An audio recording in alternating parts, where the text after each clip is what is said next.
नमस्कार, आप देख रहे हैं लाइव इंडिया हर पल और मैं आपके साथ रवीना आरजू।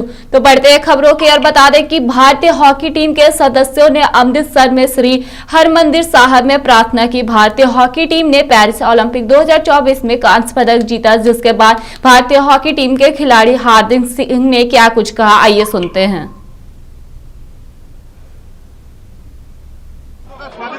बहुत बढ़िया लग रहा है सर। लास्ट टाइम भी ऐसे ही स्वागत हुआ था और इस बार भी ऐसे ही हो रहा है सर। बहुत अच्छा चल रहा है और यही लोगों का प्यार है जो हमें इतना अच्छा खेल रहे हैं। जरूर सर, तैयारी सर फुल रहेगी सर। कोई भी ओलंपिक में आता है तो अपना फुल देने के लिए आता है सर। तो होपफुली कि अगली बार 100% देंगे। बहुत बढ़िया लग रहा है सर। लास्ट टाइम भी ऐसे ही स्वागत हुआ था और इस बार भी ऐसे ही हो रहा है सर। बहुत अच्छा चल रहा है और यही लोगों का प्यार है जो हमें इतना अच्छा खेल रहे हैं।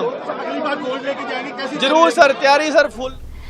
बढ़ते अगली खबर की ओर बता दें कि पेरिस के ओलंपिक 2024 में भारतीय हॉकी टीम के कांस्य पदक जीतने के बाद पंजाब सरकार में मंत्री हरभजन सिंह का बयान सामने आ रहा है। मंत्री हरभजन सिंह ने क्या कुछ कहा, आइए सुनते हैं। देखो, आज हमें बहुत खुशी है कि हमारे हॉकी टीम के प्लेयर जिन्होंने ओलंपिक में बहुत अच्छा प्रदर्शन किया और ये कांसी का तमगा लेकर आए हैं, तो पंजाब सरकार की ओर से हम उनका स्वागत करने के लिए यहाँ पहुँचे हैं। और जो हमारे माननीय मुख्यमंत्री भगवंत मान जी हैं, वो इज़ लवर ऑफ गेम्स। सो उन्होंने ये जो है गेम्स को प्रमोट करने के लिए पंजाब में बहुत अच्छा काम किया है। और साथ में जो भी जो प्लेयर्स हैं उनके लिए 1-1 करोड़ की राशि उनको सम्मान के तौर पर देने का फैसला किया है। सो मैं समझता हूँ कि आज का दिन पूरे हमारे अमृतसर डिस्ट्रिक्ट के लिए, क्योंकि हमारे अमृतसर के जो प्लेयर्स हैं और पंजाब के लिए और पूरे भारत के लिए बहुत ही महत्वपूर्ण दिन है और हम उनका स्वागत करने के लिए यहाँ पर मौजूद हैं। खबर की ओर बता दें कि ठाणे शनिवार शाम को मनसे कार्यकर्ताओं और यूबीटी सेना कार्यकर्ताओं के बीच झड़प हो गई।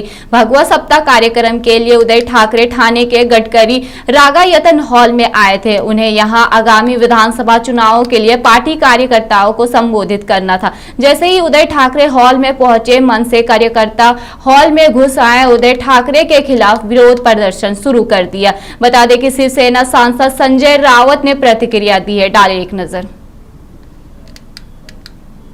ठाणे में जिस तरीके से उद्धव साहब के काफिले पर नारियल फेंके गए, काफिले पर वो भी रात के अंधेरे का फायदा लेकर छुपकर कोई किसी ने फेंका होगा। ये कोई हमला बिमला नहीं, हिम्मत नहीं है, जान बचाकर भाग गए। अगर सामने आते तो कुछ गलत हो जाता, तो मैं उनको हाथ जोड़कर नम्र विनती करता हूँ, आप ऐसा मत करिए। आपके घर में बच्चे हैं, बेटे हैं, माँ बाप है, बीवी है, उनकी चिंता करिए, हमें चिंता है। फिर ये इस प्रकार से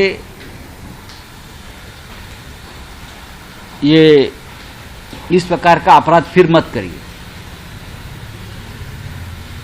गड़बड़ हो जाएगी।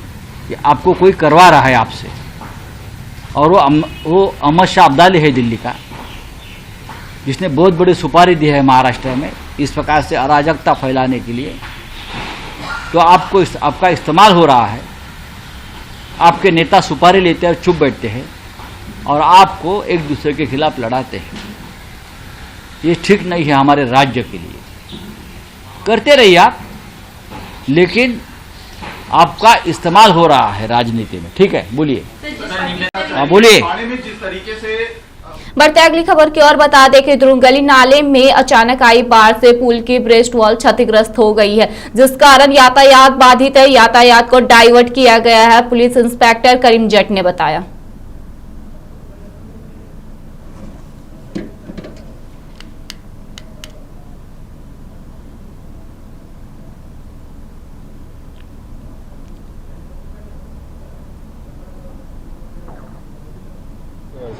सुबह हम 5 बजे आए थे यहाँ यात्रा ड्यूटी।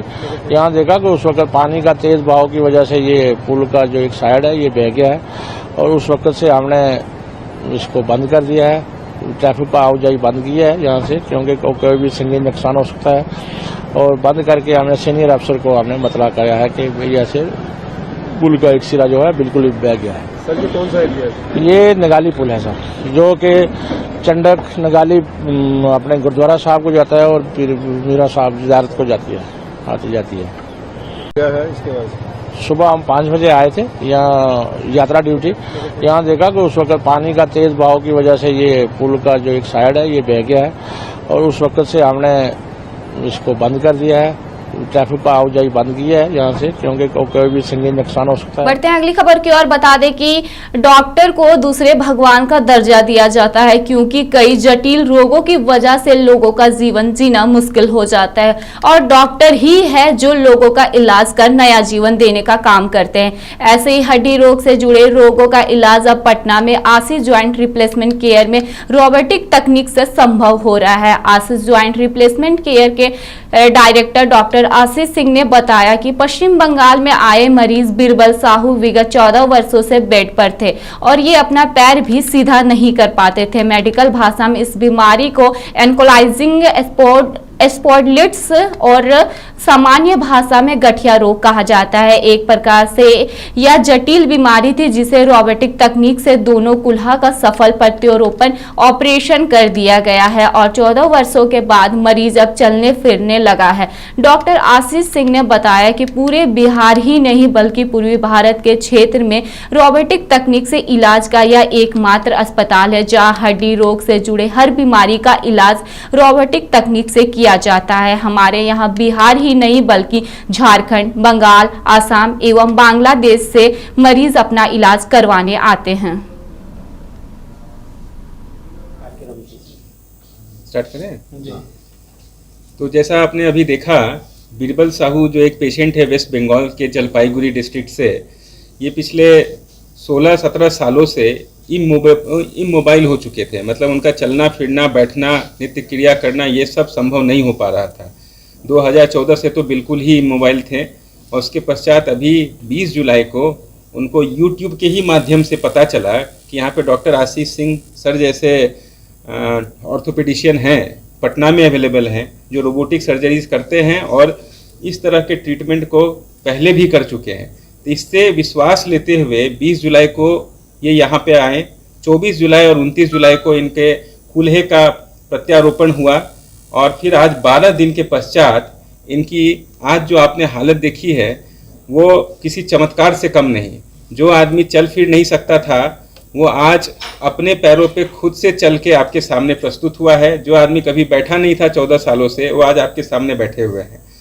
तो ये सब संभव हो पाया है डॉक्टर आशीष सिंह सर के 25 साल के एक्सपीरियंस का नतीजा है, आशीष ज्वाइंट रिप्लेसमेंट केयर के स्टाफ के केयर का नतीजा है।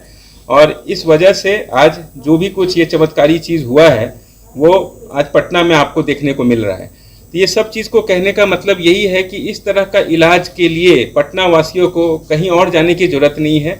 पटना में ही ये सब तरह का इलाज, हड्डी रोग के विशेषज्ञ हमारे पास हैं जो इंटरनेशनली एक्लेम्ड हैं और रोबोट को लाने वाले पहले सर्जन है यहाँ। तो पटना आइए और इस तरह का इलाज के लिए आप विश्वास के साथ आइए, आपका इलाज।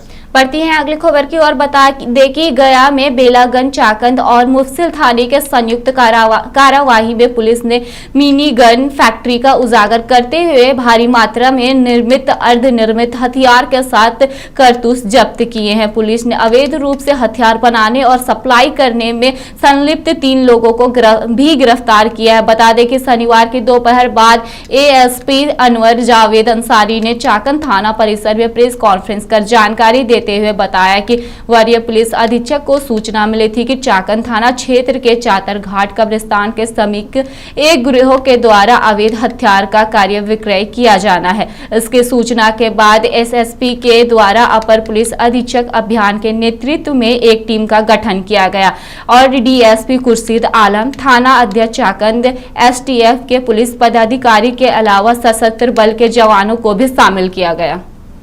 गया को गुप्त सूचना मिली थी कि कुछ लोग चाकंद में एक्टिव हैं जो कि अवैध हथियार की तस्करी करते हैं, लाकर बेचते हैं कुछ लोगों से। उसी के सत्यापन के लिए एएसपी अभियान, DSP law and order, Chakand थाना और एसटीएफ के पदाधिकारी और कर्मियों की एक टीम बनाई गई। और कल जो है कि दोपहर में छापामारी की गई। चातर घाट के पास से कुछ लोग पुलिस की एक्टिविटी देख के भागने लगे। उनमें से 3 लोगों को पकड़ा गया, मोहम्मद अरमान, गोल्डन और विश्वकर्मा। ये 3 लोग पकड़े गए। उनके पास से हथियार, गोली और मोबाइल ये किया गया। पूछताछ से उनके पास जब्त हथियार के बारे में कुछ उन्होंने नहीं बताया। उनके निशानदेही पे पुनः मुफस्सिल थाना के अबगीला में, जो कि विश्वकर्मा का घर है, उनके घर पे छापेमारी की गई और उनके यहाँ हथियार बनाने वाले कई एक सामान को जब्त किया गया और निर्मित हथियार भी बरामद वहाँ से किया गया। और पुनः इसी क्रम में छापेमारी के क्रम में ही मोहम्मद अरमान के घर पे पूछताछ करने पे उन्होंने बताया कि घर पे भी कुछ कारतूस .315 और 12 बोर के कुछ गोली वहाँ पे हैं। तो टीम के द्वारा वहाँ छापेमारी की गई। कुल 256 गोली बरामद किया गया वहाँ से।